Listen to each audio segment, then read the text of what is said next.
എൻ്റെ പേര് ആൻമരിയ. ഞാൻ മൂന്നാംപറമ്പ് ഇടവക, എറണാകുളം ജില്ലയിൽ നിന്ന് വരുന്നു. ഇതെൻ്റെ മമ്മിയാണ് മിനി. ഇത് എൻ്റെ കുഞ്ഞാണ് ഐസയ. ഞാൻ ഫാം ഡി പഠിച്ചൊരു വിദ്യാർത്ഥിയാണ്. എൻ്റെ കുടുംബത്തിൽ ആദ്യമായിട്ട് ഉടമ്പടി എടുത്തത് എൻ്റെ പപ്പയാണ്. പപ്പയിൽ നിന്നാണ് ഞാൻ ഉടമ്പടിയെക്കുറിച്ച് അറിഞ്ഞതും കൃപാസന മാതാവിനെക്കുറിച്ചൊക്കെ അറിഞ്ഞത്. അത് കഴിഞ്ഞ് ഈ ഫാം ഡി കോഴ്സ് നമ്മൾ ഒരുപാട് പൈസ മുടക്കി പഠിക്കുന്ന ഒരു കോഴ്സാണ്. പക്ഷെ അതിന് ജോലി സാധ്യതകൾ തീരെയില്ല. പുറത്താണെങ്കിലും ജോലി സാധ്യതകളില്ല. ഇതെല്ലാം അറിയാം ഞങ്ങൾക്ക്. അപ്പോൾ അതിൻ്റെ ചെറിയ ടെൻഷനുണ്ട്.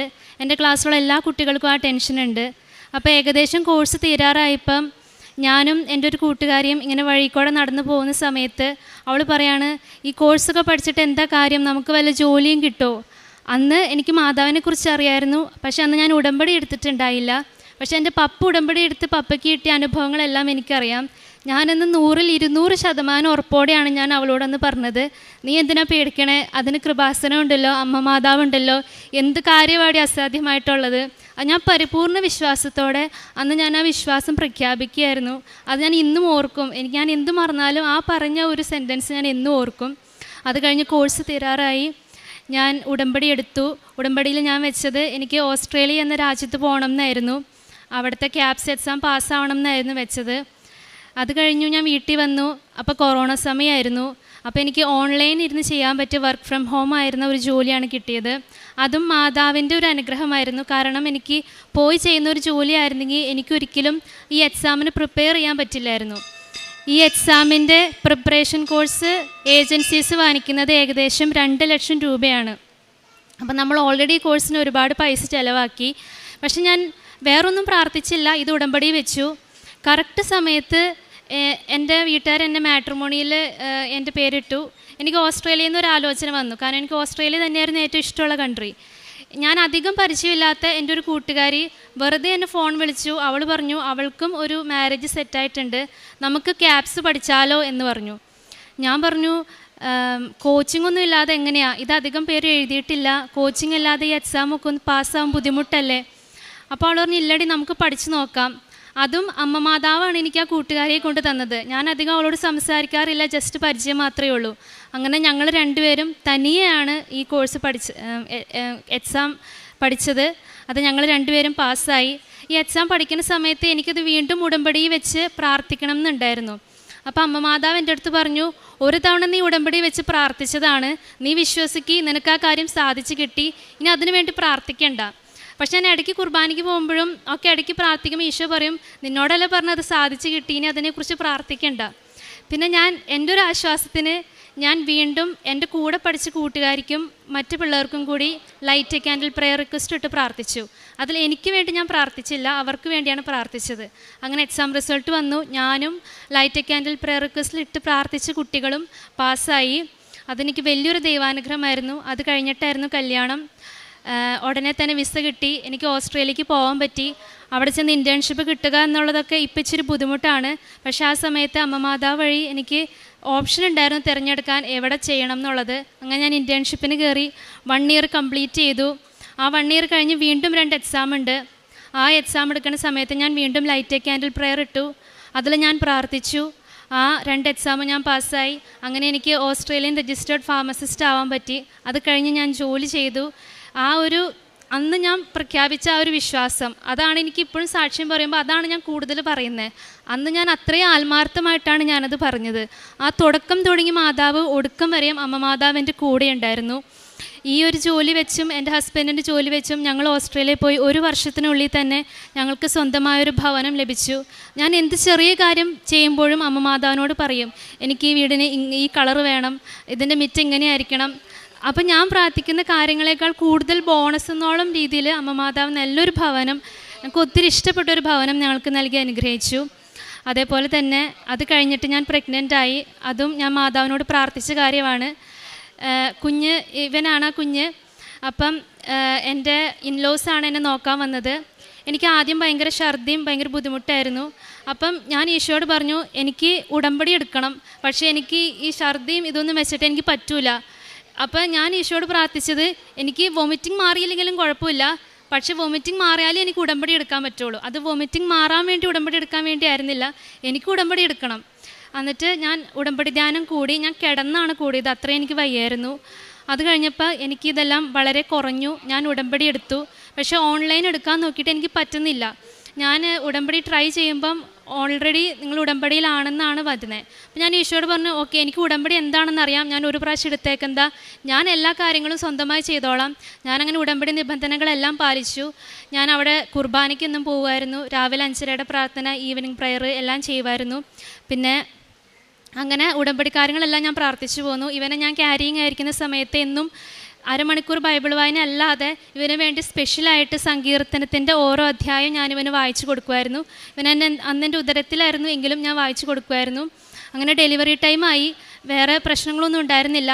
പക്ഷേ 40 വീക്സ് കഴിഞ്ഞ് പുറത്തൊക്കെ ഉള്ളവർക്കറിയാം, വീണ്ടും ഒരു 10 ഡേയ്സ് വൈകിപ്പിച്ചു അവർ. അപ്പം എനിക്ക് എമർജൻസി C-സെക്ഷൻ ചെയ്യേണ്ടി വന്നു. കുഞ്ഞിൻ്റെ ഹാർട്ട് ബീറ്റ് കൂടി. അവൻ മെക്കോണിയം പാസ് ചെയ്തു. അത് മൂക്കിക്കോടെ വായിക്കോടെ ഒക്കെ ആസ്പിറേറ്റ് ചെയ്തു. കൊച്ച് ബ്രെത്ത്ലെസ്സായി. അവൻ എടുത്തു കഴിഞ്ഞപ്പോൾ അവൻ നീല കളറിലായിരുന്നായിരുന്നേ. അപ്പോൾ ഞാൻ ഡെലിവറിക്ക് പോകുന്ന വീട്ടിലേക്ക് പ്രാർത്ഥിച്ചിറങ്ങുന്നതിന് മുന്നേ ഞാൻ എൻ്റെ ഹസ്ബൻഡിൻ്റെ അമ്മയോട് പറഞ്ഞിട്ടുണ്ടായിരുന്നു, ഇത് നോർമലാവുമെന്നോ അല്ലെങ്കിൽ ഒരു പ്രശ്നമില്ലാതെ ഇരിക്കുമെന്നോ ഒന്നും ഞാൻ പറയുന്നില്ല. പക്ഷെ മമ്മി, നമ്മൾ പാക്ക് ചെയ്ത ബാഗ് എടുക്കാൻ മറന്നാലും അമ്മ മാതാവിൻ്റെ ഉടമ്പടി ഉപ്പ് എടുക്കാൻ മറക്കരുത്. അത് എന്ത് പ്രശ്നമുണ്ടെങ്കിലും ആ സമയത്ത് എനിക്ക് ബോധമില്ലെങ്കിലും ഞാനിപ്പോൾ സെഡേഷനിലാണെങ്കിലും എന്ത് പറഞ്ഞാലും മാതാവിൻ്റെ ഉപ്പിട്ട് വിശ്വാസ പ്രമാണം ചൊല്ലി പ്രാർത്ഥിച്ചാൽ മതി. ആരെന്ത് പറഞ്ഞാലും അമ്മ പേടിക്കണ്ട. ഇതൊന്നും എനിക്ക് അറിയില്ലായിരുന്നു, അതിക്ക് മുന്നേ പറഞ്ഞതാണ്. പക്ഷെ അവിടെ ചെന്നപ്പോൾ ഇങ്ങനെ എമർജൻസി C-സെക്ഷൻ ആയിരുന്നു, കുഞ്ഞിന് വയ്യാതായി. അപ്പോൾ ഞാൻ പറഞ്ഞ പോലെ തന്നെ അമ്മ ഉടമ്പടി ഉപ്പിട്ട് ഇവൻ കിടക്കുന്ന ബെഡിൽ കൊണ്ടുപോയി പ്രാർത്ഥിച്ചു. അന്ന് വൈകുന്നേരം തന്നെ ഒരു പ്രശ്നമില്ലാതെ എല്ലാം നോർമലായി ഹെൽത്തി ആയിട്ടുള്ളൊരു ബേബിയായിട്ട് അവൻ വന്നു. അത് അമ്മ മാതാവിൻ്റെ വലിയൊരു അനുഗ്രഹമാണ്. എനിക്ക് ഇങ്ങനത്തെ കാര്യങ്ങളിൽ ഒട്ടും ഒരു ടെൻഷനില്ല. കാരണം അതുമാത്രം അനുഗ്രഹം എൻ്റെ ജീവിതത്തിൽ, എൻ്റെ കുടുംബത്തിൽ അമ്മ മാതാവ് വഴി ഈശോ നൽകിയിട്ടുണ്ട്. സോ ഒരു ചെറിയ പ്രശ്നം ഉണ്ടാകുമ്പോഴും ഞാൻ ഭയങ്കര എക്സൈറ്റഡ് ആണ്. എന്തായിരിക്കും അമ്മ മാതാവ് ചെയ്യാൻ പോണേ, ഇതെങ്ങനെയായിരിക്കും അമ്മ ഡീൽ ചെയ്യാൻ പോണേ, അങ്ങനെയാണ് ഞാൻ ഓർക്കാറ്. ഞാൻ വളരെ ബ്രോഡായിട്ടാണ് ഈശോയോട് പറയാറ്. ഇപ്പം എൻ്റെ ഭാവിയെക്കുറിച്ചാണെങ്കിൽ ഞാൻ ഈശോയോട് പറയും, എൻ്റെ ഭാവി നിനക്ക് തന്നേക്കണു, ഇതിങ്ങനെ അങ്ങനെ ഫുൾ ഇതിനുള്ള വഴി അതൊന്നും ഞാൻ ദൈവത്തിന് പറഞ്ഞു കൊടുക്കാറില്ല. ദൈവം ഇതാണ് നിൻ്റെ കയ്യിൽ ഏൽപ്പിക്കുന്നത്. അപ്പോൾ ദൈവം അതെങ്ങനെ ചെയ്യുമെന്ന് അറിയാൻ ഞാൻ ഭയങ്കര എക്സൈറ്റഡ് ആണ് ഓരോ കാര്യങ്ങളിലും. ഇന്ന് വരെ ഞാൻ പ്രാർത്ഥിച്ച ഒരു കാര്യത്തിൽ പോലും ദൈവം കരുണ കാണിക്കാതിരുന്നിട്ടില്ല. ഒരുപാട് സൗഖ്യങ്ങളും ഒരുപാട് അനുഗ്രഹങ്ങളും എനിക്കുണ്ടായിട്ടുണ്ട്. പിന്നെ ഞാൻ ക്യാരിങ് ആയിരുന്ന സമയത്ത് മമ്മിക്ക് ഒരു തൈറോയ്ഡ് സർജറി, തൈറോയ്ഡിൽ സിസ്റ്റ് ഉണ്ടെന്ന് പറഞ്ഞു. അപ്പോൾ ഡോക്ടർ അത് ഇച്ചിരി കോംപ്ലിക്കേറ്റഡ് ആണ്, അത് ബയോപ്സിക്ക് അയക്കണം എന്ന് പറഞ്ഞു. എനിക്ക് ഭയങ്കര സങ്കടമായിരുന്നു. ഞാൻ ഈശോയോട് പ്രാർത്ഥിച്ചു, ദൈവമേ അങ്ങ് എനിക്ക് ഒരുപാട് അനുഗ്രഹങ്ങൾ തന്നു, അതിൻ്റെ ഇടയ്ക്ക് ഇങ്ങനെ ഒരു സങ്കടം ഉണ്ടായിക്കഴിഞ്ഞാൽ, ബയോപ്സി റിസൾട്ടിൽ എന്തെങ്കിലും പ്രശ്നം ഉണ്ടായിക്കഴിഞ്ഞാൽ എൻ്റെ ഈ സന്തോഷമൊക്കെ ഒരു നിമിഷം കൊണ്ട് മാഞ്ഞു പോകട്ടെ ഈശോയെ എന്ന് പറഞ്ഞ് ഒരുപാട് സങ്കടപ്പെട്ടു, കരഞ്ഞ് പ്രാർത്ഥിച്ചു. അങ്ങനെ പ്രാർത്ഥിക്കുന്ന സമയത്ത് ഞാൻ 5:30 എഴുന്നേറ്റ് പ്രാർത്ഥിക്കുന്ന സമയത്ത് അപ്പം ഈശോ എൻ്റെ അടുത്ത് പറയുമായിരുന്നു, നീ ആവശ്യങ്ങൾ ഇങ്ങനെ പറയാതെ എൻ്റെ മുന്നിൽ കുറച്ച് നേരം ഇരുന്ന് ഈശോയെ നിന്നെ ഞാൻ സ്നേഹിക്കുന്നു എന്ന് പറയാൻ പറഞ്ഞു. അതാണ് എനിക്ക് ആവശ്യം. അത് വേണം ഇത് വേണം അങ്ങനെയൊന്നും പറയാതെ ഞാൻ നിങ്ങളുടെ സ്നേഹം ആഗ്രഹിക്കുന്നുണ്ട് എന്ന് ഈശോ എന്നോട് പറയുക. അപ്പോൾ എനിക്ക് വളരെ കാര്യമായിട്ട് തോന്നി. ഇത്രയും നാൾ നമ്മൾ പ്രാർത്ഥിക്കുക, അത് വേണം ഇത് വേണം. അങ്ങനെ അന്ന് ഞാൻ ഈ പ്രദക്ഷികരണ പ്രാർത്ഥന ചൊല്ലിക്കഴിഞ്ഞ് TV-യിൽ അഡോറേഷൻ വെച്ച് ഞാൻ ആ ഫ്രണ്ടിലിരുന്ന് വേറെ ഒന്നും പ്രാർത്ഥിക്കില്ലായിരുന്നു. അവിടെ ഇരുന്ന് ഈശോയെ ഞാനങ്ങനെ സ്നേഹിക്കുന്നു എന്ന് ആത്മാർത്ഥമായിട്ട് ഹൃദയത്തിൽ നിന്ന് പറഞ്ഞുകൊണ്ടിരുന്ന ഒരു സമയമായിരുന്നു അത്. അതെനിക്ക് വലിയൊരു അനുഭവമായിരുന്നു. അത്ര ആത്മാർത്ഥമായിട്ട് ഞാൻ പറഞ്ഞിട്ടുണ്ടോ എന്ന് എനിക്കറിയില്ല. ആ ഒരു സമയങ്ങൾ അത്ര ആത്മാർത്ഥതയോട് കൂടിയാണ് ഈശോയോടുള്ള സ്നേഹം ഞാൻ പറഞ്ഞുകൊണ്ടിരുന്നത്. അങ്ങനെ മമ്മിക്ക് ബയോപ്സി റിസൾട്ട് വന്നു. മമ്മിയുടെ റിസൾട്ട് നെഗറ്റീവാണ്, ഒരു പ്രശ്നവും ഇല്ല. ഞങ്ങൾക്ക് ഒത്തിരി സന്തോഷമായി. അതുപോലെ തന്നെ ഞാൻ പറഞ്ഞല്ലോ, അമ്മ മാതാവ് ഒരു കാര്യം തുടങ്ങിക്കഴിഞ്ഞാൽ പിന്നെ അത് അവസാനിക്കുന്നവർ അമ്മ മാതാവ് കൂടെ ഉണ്ടാവും. അപ്പോൾ എല്ലാവരും ചോദിക്കും, ഇതിപ്പോൾ എക്സാം കുറേ പേര് പാസ്സാവുന്നുണ്ടല്ലോ, ഓസ്ട്രേലിയക്ക് കുറേ പേര് പോകുന്നുണ്ടല്ലോ, ഇതൊക്കെ അമ്മ മാതാവിനോട് പ്രാർത്ഥിച്ചിട്ടാണോ? അങ്ങനെ ചോദിക്കാനുള്ളവരോട് എനിക്കൊരു മറുപടി പറയാനുള്ളത്, ഞാൻ എക്സാം പാസ്സായത് ഒരു കോച്ചിങ് ഇല്ലാതെയാണ്.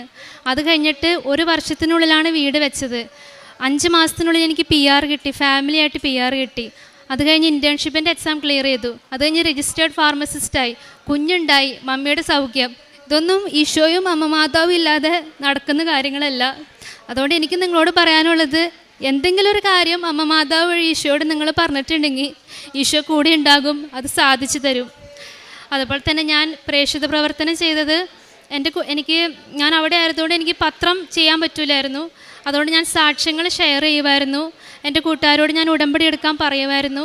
അത് ഞാൻ ഒരു പ്രാവശ്യമല്ല പറയുന്നത്. അവർ ഒരു പ്രാവശ്യം അവരുടെ സങ്കടം കേട്ട് അവരോട് പറഞ്ഞിട്ട് ഞാൻ വീണ്ടും അവരെ വിളിച്ച് ചോദിക്കും, നീ എടുത്തോ? എന്നിട്ട് എൻ്റെ ജീവിതം തന്നെ ഞാൻ അവർക്ക് സാക്ഷ്യമായിട്ട് പറഞ്ഞു കൊടുക്കും. അപ്പോൾ എൻ്റെ ഫ്രണ്ട്സിന് ഞാൻ എങ്ങനെയാണ് ഇങ്ങനെ ആയെന്നൊക്കെ അറിയാം. അതുകൊണ്ട് തന്നെ അവർ ഉടമ്പടി എടുക്കാറുണ്ട്. പിന്നെ പ്രേക്ഷിത പ്രവർത്തനം ഈ ഉടമ്പടി മാത്രമല്ല, ദൈവവചനങ്ങളും ഞാൻ ഷെയർ ചെയ്യാറുണ്ട്. ഈശോയുടെ കാര്യങ്ങൾ മറ്റുള്ളവർക്ക് പറഞ്ഞു കൊടുക്കാറുണ്ട്. കാരുണ്യ പ്രവൃത്തിയായിട്ട് ചെയ്തുകൊണ്ടിരുന്നത് എനിക്ക് കിട്ടുന്ന സാലറിയിൽ ഒരു പങ്ക് ഓൺലൈനായിട്ട് ഞാൻ അയച്ചു കൊടുക്കാറുണ്ട്. അതുകൂടാതെ പൈസ മാത്രമല്ലല്ലോ കാരുണ്യ പ്രവൃത്തി, മറ്റുള്ളവരോട് നന്നായി പെരുമാറുന്നതും ഒരു അതാണ് ഏറ്റവും വലിയ കാര്യം എന്നാണ് ഞാൻ വിശ്വസിക്കുന്നത്. അപ്പോൾ എൻ്റെ കൂടെ വർക്ക് ചെയ്യുന്നവരോട്, മറ്റുള്ളവർ ഒറ്റപ്പെടുത്തുന്നവരോട്, അല്ലെങ്കിൽ സങ്കടങ്ങൾ കേൾക്കാൻ ആരും ഇല്ലാത്തവരുടെ സങ്കടങ്ങൾ, അതെല്ലാം ഞാൻ എത്ര സമയം സ്പെൻഡ് ചെയ്തിട്ടാണെങ്കിലും കേൾക്കുമായിരുന്നു. എന്നെ കൊണ്ട് പറ്റുന്ന ആശ്വാസം ഞാൻ അവർക്ക് കൊടുക്കുമായിരുന്നു. അതേപോലെ തന്നെ പിന്നെ കാരുണ്യ പ്രവൃത്തി ചെയ്തത് ഓസ്ട്രേലിയ വെച്ചിട്ട് ഒരു മദർ തെരേസ സിസ്റ്റേഴ്സിൻ്റെ ഒരു കോൺവെൻ്റ് ഉണ്ട്. അവരവിടുത്തെ പാവപ്പെട്ട ആൾക്കാർക്ക് സ്ട്രീറ്റിൽ ഫുഡ് കൊടുക്കും. അപ്പം ഞാൻ അവരോട് ചോദിച്ച് അവരുടെ കൂടെ അത് കൊടുക്കാൻ പോയിട്ടുണ്ട്. അവർക്കത് വാങ്ങിക്കാനുള്ള പൈസ കൊടുക്കാറുണ്ട്. പിന്നെ നാട്ടിൽ വന്നിട്ട് മന്ദിരങ്ങൾ സന്ദർശിച്ച് അവിടെ അവർക്ക് ഭക്ഷണവും അതിനുള്ള പൈസയൊക്കെ കൊടുക്കാറുണ്ട്. ഇതൊക്കെയാണ് ഞാൻ ചെയ്ത കാരുണ്യ പ്രവൃത്തി. ഇനിയും ഒത്തിരി ചെയ്യണം എന്നാണ് എൻ്റെ ആഗ്രഹം. അമ്മ മാതാവ് തിരുക്കുമാരൻ അമ്മ മാതാവ് വഴി നൽകിയ എല്ലാ അനുഗ്രഹങ്ങൾക്കും ഞാൻ നന്ദി പറയുന്നു. ഒരു കാര്യം ഞാൻ പറയാൻ വിട്ടുപോയി. ഞാൻ ഓസ്ട്രേലിയ വെച്ച് ഉടമ്പടി എടുത്തപ്പം എനിക്ക് നീലത്തിരി പച്ചത്തിരി അതൊന്നുമില്ല. ഞാൻ ഉടമ്പടി എടുത്ത അവിടെ ഈ മദർ തെരേസ സിസ്റ്റേഴ്സ് മാതാവിൻ്റെ രൂപം ഓരോ വീടുകളിൽ കൊണ്ടുവച്ച് പ്രാർത്ഥിക്കും. അത് മാക്സിമം ഒരു 2 to 3 വീക്സൊക്കെ പ്രാർത്ഥിക്കുള്ളൂ. പക്ഷേ എൻ്റെ കാര്യത്തിൽ ഞങ്ങളവർക്ക് വീട് മാറി വന്നിട്ടേ ഉള്ളൂ. അമ്മ മാതാവിൻ്റെ രൂപം ഉടമ്പടി എടുത്തപ്പോൾ കൊണ്ടുവച്ചു. ഉടമ്പടി തീർന്നപ്പോഴാണ് അവർ അമ്മ മാതാവിൻ്റെ രൂപം കൊണ്ടുപോയത്. അതുപോലെ തന്നെ ഈ നീലത്തിരിയും പച്ചത്തിരിയും എൻ്റെ കയ്യിലില്ലായിരുന്നു. പക്ഷെ അതും ഈ ഉടമ്പടി എടുത്തപ്പോൾ തന്നെ പള്ളിയിലൊരു ഫംഗ്ഷൻ ഉണ്ടായിരുന്നു. അവിടെ തിരി കൊടുക്കുമായിരുന്നു. അത് കറക്റ്റ് ഈ കളറുള്ള തിരികൾ തന്നെ എനിക്ക് കിട്ടി. ഇത് രണ്ടും ഞാൻ അപ്പോഴേ എനിക്ക് മനസ്സിൽ ഉറപ്പിച്ചു, ഇത് എനിക്ക് ലോജിക് പരമായി ചിന്തിക്കാനുള്ള കാര്യമല്ല, അമ്മ മാതാവിൻ്റെ ഉടമ്പടി അംഗീകരിച്ചതിൻ്റെ ഒരു അടയാളമായിട്ടാണ് ഞാൻ കണ്ടത്. എനിക്കത് വളരെയേറെ സന്തോഷമുണ്ടായൊരു കാര്യമാണ്. വെള്ളത്തിന് മീതെ നടക്കുന്ന ഈശോയെ വള്ളത്തിൽ കയറ്റാനായിട്ട് ആഗ്രഹിക്കുന്ന ശിഷ്യരെയാണ് നമുക്ക് തിരുവചനങ്ങളിൽ കാണുവാൻ കഴിയുക. അവനെ വള്ളത്തിൽ കയറ്റാൻ അവരാഗ്രഹിച്ചു. പെട്ടെന്ന് വള്ളം അവർ ലക്ഷ്യം വച്ചിരുന്ന കരയ്ക്കടുത്തു.